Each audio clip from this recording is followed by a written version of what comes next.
Hay prácticas espirituales que el mundo moderno ha vaciado de sentido, pero que en la Biblia aparecen como verdaderas llaves del alma. Una de ellas es el ayuno.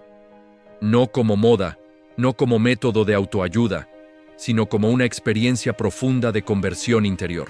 Desde los primeros libros de la Escritura, el ayuno aparece siempre unido a momentos decisivos: arrepentimiento, búsqueda de Dios, preparación para el juicio, retorno a la vida en gracia. Jesús mismo, antes de comenzar su ministerio público, fue llevado por el Espíritu al desierto. No fue a predicar, no fue a sanar, no fue a hacer milagros, fue a ayunar 40 días y 40 noches. El Hijo de Dios, sin pecado, lleno del Espíritu Santo, eligió debilitar su cuerpo para fortalecer su espíritu. Esto debería hacernos una pregunta seria. Si Cristo ayunó, ¿por qué nosotros creemos que no lo necesitamos? El ayuno bíblico no es un castigo al cuerpo. Tampoco es una forma de torcerle el brazo a Dios. Es un acto de humildad. Es reconocer que el ser humano no vive solo de pan, que el alma necesita alimento eterno. Cuando ayunamos, estamos diciendo con el cuerpo lo que muchas veces no logramos decir con palabras: Dios es más importante que mi comodidad, mi placer y mi seguridad. San Pablo nos recuerda que nuestro cuerpo es templo del Espíritu Santo. Ayunar no es despreciar ese templo, sino consagrarlo. Es ordenar los deseos, poner la carne en su lugar y permitir que el Espíritu vuelva a gobernar. Por eso el ayuno auténtico siempre va unido a la oración, a la conversión y al arrepentimiento sincero de los pecados. En la historia bíblica, cada vez que el pueblo se aleja de Dios, la consecuencia es clara: endurecimiento del corazón, pecado grave, ruptura de la alianza.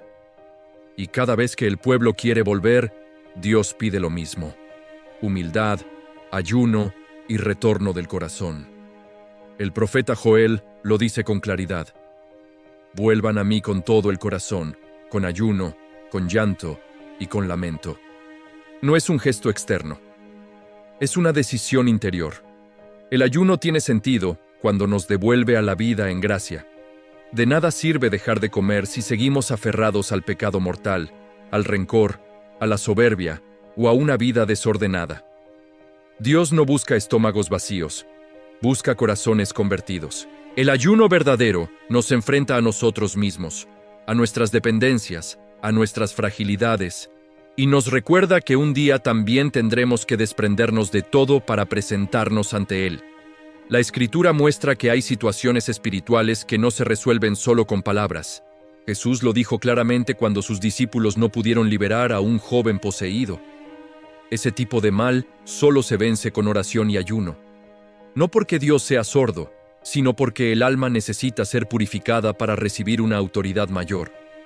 El ayuno no cambia a Dios, nos cambia a nosotros. Ayunar es una forma concreta de prepararse para la eternidad.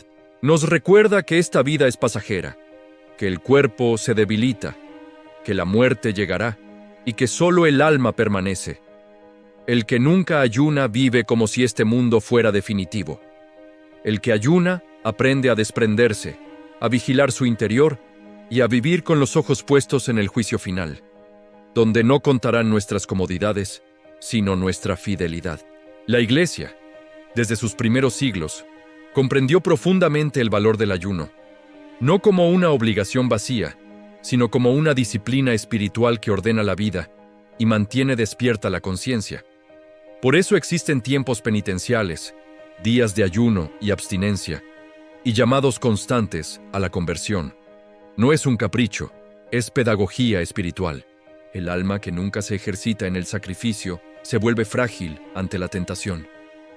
El ayuno auténtico nos prepara para enfrentar las grandes pruebas de la vida: la enfermedad, la tentación grave, el escándalo, la persecución interior, incluso la hora de la muerte. Quien nunca aprende a decir no a sí mismo, difícilmente podrá decir sí a Dios cuando llegue el momento decisivo. Por eso el ayuno no es solo una práctica espiritual, es una escuela de libertad interior. Pero hay algo que nunca debe olvidarse: el ayuno no sustituye la gracia. No reemplaza los sacramentos, no perdona los pecados por sí mismo. Si una persona vive en pecado mortal, lo primero no es ayunar, sino reconciliarse con Dios mediante la confesión. El ayuno sin gracia se vuelve estéril. El ayuno en gracia se vuelve fecundo. Isaías lo explica con fuerza cuando Dios denuncia un ayuno hipócrita. Ayunan, pero siguen oprimiendo, siguen pecando, siguen viviendo para sí mismos. El ayuno que agrada a Dios es el que rompe cadenas, el que humilla el corazón, el que abre espacio para la misericordia. Es el ayuno que nos vuelve más atentos al prójimo y más conscientes de nuestra dependencia absoluta de Dios. En la vida cristiana, el ayuno también es una forma de vigilancia. Nos mantiene despiertos espiritualmente. Nos recuerda que no sabemos el día ni la hora. Que la muerte puede llegar cuando menos lo esperamos. Que vivir preparados no es vivir con miedo, sino vivir en gracia. Ayunar es una forma concreta de decirle al alma: recuerda que no eres eterna en este mundo.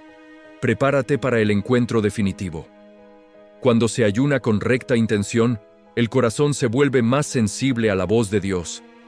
La oración se profundiza, la palabra ilumina, el silencio habla. No porque el ayuno sea mágico, sino porque reduce el ruido interior que nos impide escuchar. Muchas decisiones importantes en la historia de la salvación estuvieron precedidas por ayuno, porque el ayuno dispone el alma para discernir la voluntad divina. También es importante comprender que el ayuno cristiano siempre debe vivirse con prudencia, según las fuerzas de cada uno, sin orgullo ni exhibición. Jesús fue claro: no ayunar para ser vistos, no usarlo como motivo de superioridad espiritual. El ayuno es secreto, humilde, escondido, porque es un diálogo entre el alma y Dios. En el fondo, ayunar es ensayar la entrega final. Es aprender a soltar antes de que nos toque soltarlo todo. Es entrenar el corazón para el momento en que ya no habrá tiempo para corregir, sino solo para presentarnos ante el juez justo y misericordioso. El ayuno bien vivido no genera tristeza, genera libertad. No produce angustia, produce claridad. No aleja de la vida, la ordena hacia la vida eterna. Por eso, más que preguntarnos cuántos días ayunar o qué tipo de ayuno hacer, la pregunta decisiva es otra: ¿estoy viviendo en gracia? ¿Estoy dispuesto a convertirme de verdad? ¿Estoy preparado si hoy Dios me llama? El ayuno, unido a la oración, a los sacramentos y a una vida coherente, se convierte entonces en una poderosa ayuda para caminar con los pies en la tierra y el corazón en el cielo.